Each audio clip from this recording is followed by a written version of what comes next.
دیارە 28 دوازدەی هەموو ساڵێک لە تەواوی جیهانە بە ڕۆژی جیهانی سینەما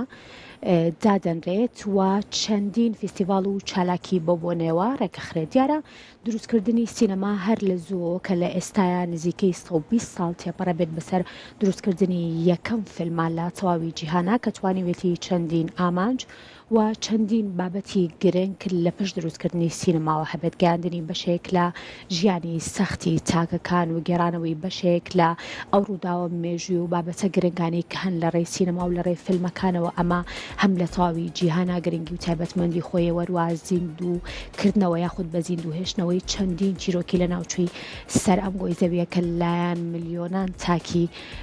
بڵین ژیاو لە سەر گۆی زەویە بگومان هەریەکان چیرۆکی خۆیان هەیە و زۆرێک لەو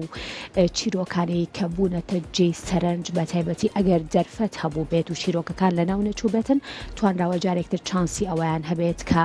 ببنە فلم و خەڵکانێکی زۆر بیبینن و دواتر لە چەندین فیستیڤاڵی بەناوبانگی جیهانە بەشدار ببنە خاوەنی خەڵاتە بەناوبانگەکانی جیهان و چەندین کەسایەتی و چەندین چیرۆکنووسی بەناوبانگی جیهانیشان کە لە ماوەی چەندەی ڕابردووە کاریان بۆ کردو کە بتوانن چیرۆکی تایبەت بە بواری فیلمسازی بنووسن و چەندین سینارێستی زۆر باش و دەرهێنەری زۆر باش توانیوانەکە لە خەمی ئەوەیە بن جوانترین و باشترینەکان لە بواری فیلمسازیە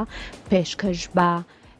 بڵین چاوی سینەماکان بکەن و خەڵکیش بتوانن کە چێژی لەوەرکردن. دواتر لەگەڵ بەرەو پێشوونی ئەم بابەتە و لەگەڵ بەرەو پێشوونی مێژووی سینەمای بێگومان دروستکردنی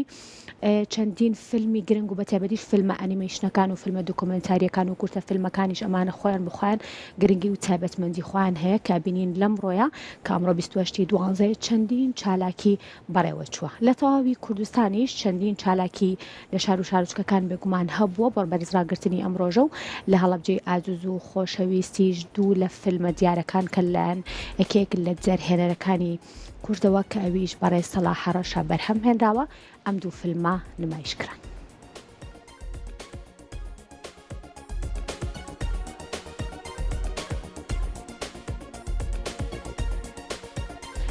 لە هەڵی مۆنومنتی شەهیدان بە ئامادەبوونی ژمارێک لە ڕۆشنبیران و هونەرمەندان بەرەوبەرایەتی گشتی ڕۆشنبیری و هونەری هەڵەبجە ڕۆژی جیهانی سینەمای بەرزڕاگرت. بەم بۆنێەوە دوو فیلمی دوکۆمنتاری نمایشکران کە بریتی بوون لە فیلمی زێڕیشین یانوش کەساڵی لەگەڵ فیلمی پەیکەر کە هەردوو بەرهەمەکە لە ئامادەکردن دەرهێنانی سەلاح هەڕەشن.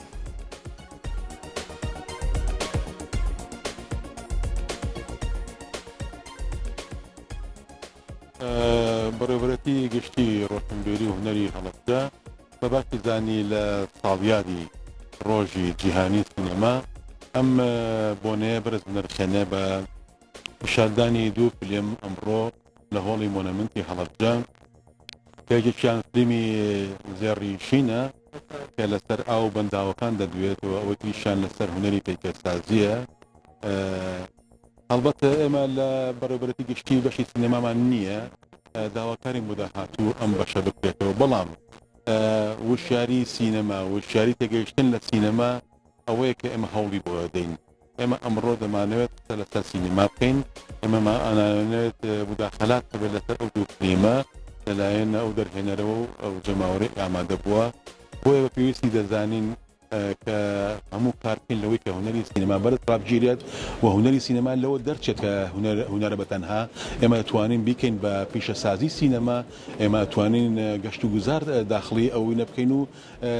سەرمایە بخێنە ناو ئەو کارانەوە. بۆیە ئومێدەوارین بۆ داهاتوو سینەما بپێچێت لە شاری هەڵەبجەی خۆشەویست.